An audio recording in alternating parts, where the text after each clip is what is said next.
pares com checklist, fins de semana com o celular, montanhas cheias de expectativa. Eles chamavam isso de descanso, mas nunca devolvia a força. E o seu, devolve? Este é um podcast científico e entretenimento da estação orbital Smeg City. Somos observadores polvos estudando a vida humana. Às vezes, ouvimos histórias de dúvidas, erros e chances perdidas e comentamos para ajudar você a se ver de fora. Tudo aqui é a nossa visão alienígena, não um julgamento. Se você se reconhecer, encare como um convite para refletir e mudar.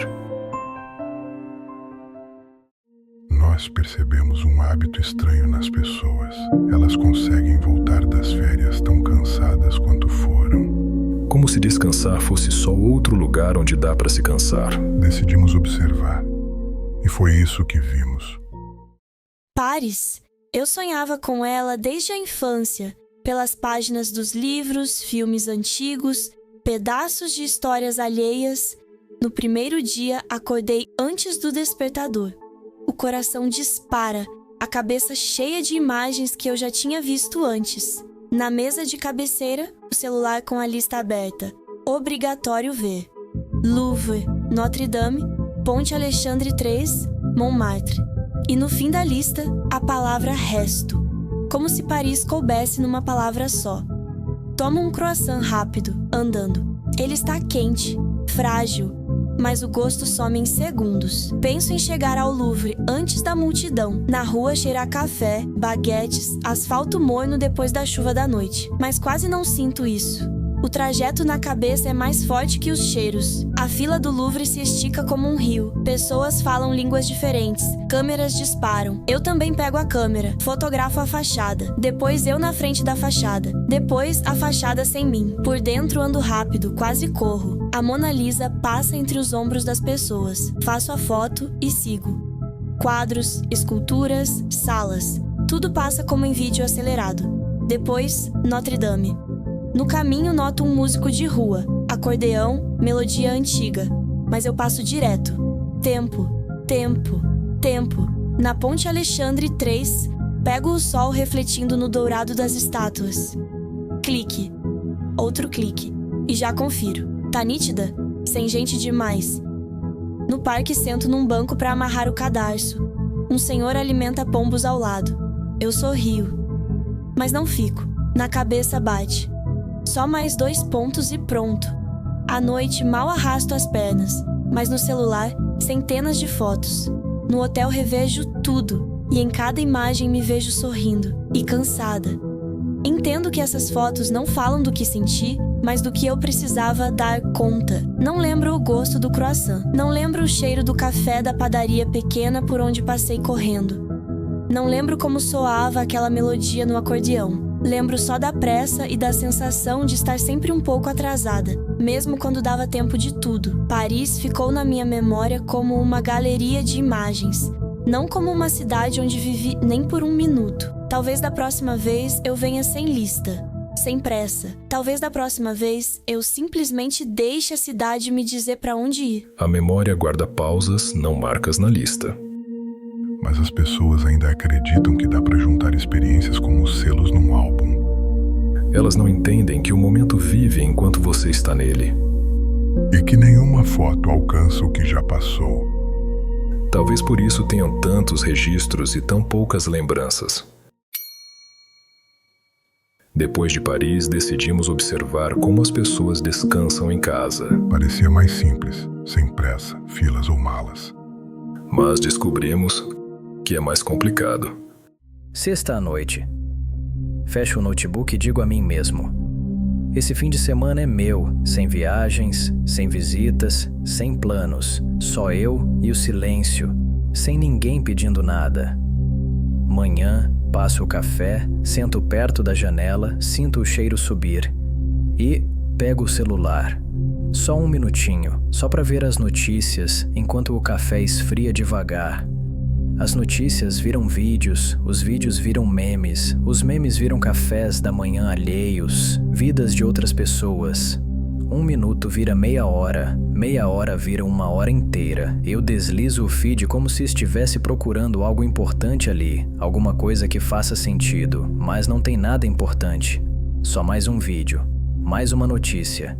Em algum momento, percebo que o sol já está do outro lado da casa e a manhã passou sem que eu tenha realmente estado nela. O café esfriou faz tempo e eu não olhei pela janela de verdade nenhuma vez. Faço uma pausa, coloco o celular na mesa e escuto o relógio ticando. A geladeira fazendo barulho, minha respiração. É estranho, como se eu tivesse acabado de chegar em casa, mesmo estando aqui o tempo todo. Mas o silêncio pesa e a mão volta a ir para o celular. À noite sinto o mesmo cansaço de depois da semana de trabalho. Ou até pior, porque não sei dizer para onde o tempo foi. Eu queria silêncio. Mas meus ouvidos estavam sempre ocupados com ruído, não da rua, da tela. As pessoas chamam isso de silêncio, mas os ouvidos delas estão sempre ocupados. E os olhos, e as mãos, e até os pensamentos. Elas sabem parar o trabalho, mas não sabem parar a si mesmas. Talvez por isso o descanso vire sua outra forma de cansaço. E elas se surpreendem por sentir vazio depois de não fazer nada. Ou talvez o vazio seja exatamente aquilo que elas têm medo de encontrar. Depois fomos para o mar, observar como as pessoas descansam quando ao redor há só água e horizonte. Achávamos que ali seria impossível se distrair do momento presente. Mas estávamos errados. Nós dois sonhamos com essa viagem o ano inteiro. Uma casa bem na praia. As ondas se ouvem até a noite. Na primeira noite ele disse: "É só 1 hora. Preciso terminar umas coisas." Eu pensei: tudo bem, 1 hora passa rápido. Mas essa hora ficou com a gente por todos os dias. Todas as manhãs. Café, notebook, trabalho. Eu ia sozinha pra praia. Ouvia a onda chegar e ir embora. Olhava as pessoas jogando bola, construindo castelos de areia. Voltava e via as costas dele diante da tela. Às vezes ele levantava a cabeça e dizia: "Já termino." Mas os pores do sol passavam sem ele, um após o outro. Jantávamos juntos, mas os olhos dele ainda estavam lá, na tela. Eu perguntei: "Você chegou a olhar para o mar alguma vez?" Ele disse: "Sim, no primeiro dia." Mas eu lembro, no primeiro dia ele também estava no notebook. E eu não sei se ele chegou a ver esse mar de verdade. Eles têm medo de ficar para trás e se atrasam da própria vida. Como se o mar pudesse ser adiado. Mas cada pôr do sol é único. E aquela luz, aquele ar, não dá para trazer de volta. Mesmo assim eles tentam e se surpreendem por não conseguir. Porque na lista de tarefas não existe o item dar tempo de sentir. Depois do mar, decidimos ver como as pessoas descansam no meio de outras pessoas. Onde o barulho, a música e o riso deveriam preencher o vazio. Mas às vezes o vazio fica por dentro, até na sala mais barulhenta. Uma amiga escreveu: "Vai ser divertido, vem." Eu não queria, mas decidi. Preciso ir. Escolhi um vestido, me maquiei, chamei um táxi. Já no elevador pensei: em casa seria melhor. Na festa, luz forte, música alta, cheiro de comida. Todos riem, se abraçam, tiram fotos. Eu sorrio, mas por dentro conto os minutos até acabar. Alguém conta histórias, alguém dança, alguém discute algo com fervor. E eu penso em tirar os sapatos e me enrolar num cobertor. Eu estou lá de corpo, mas não estou lá comigo. Percebo que não lembro do que acabaram de dizer. Só balanço a cabeça e finjo estar na conversa.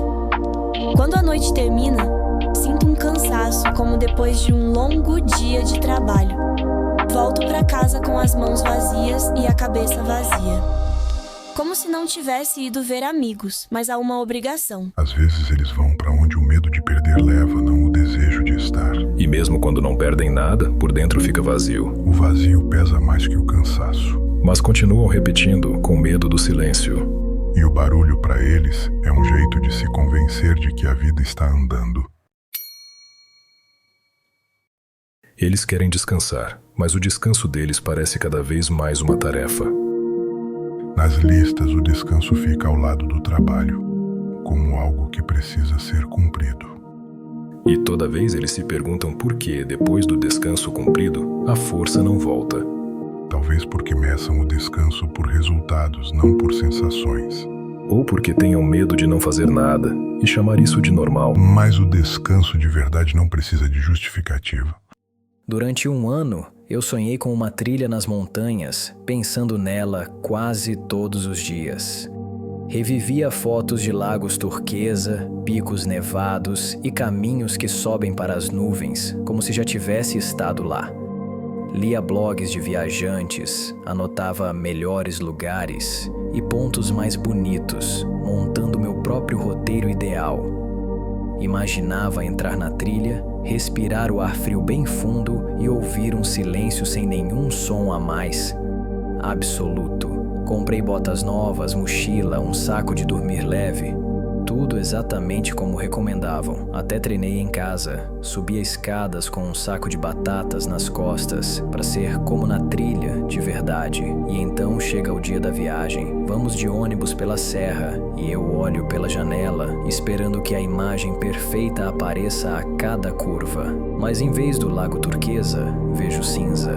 Em vez dos picos nevados, montanhas cobertas de neblina espessa. Seguimos pela trilha e as pernas já doem, mesmo tendo passado só 2 horas. O corpo reclama cedo demais. Pego o celular, preciso registrar cada momento, como se isso fosse importante. E em cada foto, vejo que não é tão bonito quanto nas imagens da internet. Percebo que comparo cada curva, cada pedra, com fotos que vi antes, guardadas na memória. E a cada comparação, sinto uma pontada de frustração, pequena, mais constante. Chegamos ao lago. Ele é grande, silencioso, mas a cor da água não é aquela que eu esperava. Faço a foto, mas ela parece sem profundidade, sem vida. Esqueço que posso só sentar numa pedra e ouvir a água, sem provar nada a ninguém. À noite voltamos ao acampamento e eu entendo, estive nas montanhas, mas na minha cabeça, o dia todo, viveram não essas montanhas reais, e sim as das fotos alheias. E talvez seja por isso que eu não tenha sentido, em nenhum momento, que estive aqui de verdade. As expectativas roubam a alegria antes mesmo de ela aparecer. Elas criam uma imagem a qual a realidade não é obrigada a obedecer. E quando não obedece, as pessoas se ofendem com a vida. Quando a vida é aquilo que saiu da imagem. Mas para enxergar isso, é preciso tirar as imagens da cabeça. E olhar para o que existe, não para o que deveria existir. E por fim, decidimos observar como as pessoas descansam dormindo. O sono é a forma mais antiga de recuperação, a mais honesta, sem planos nem listas.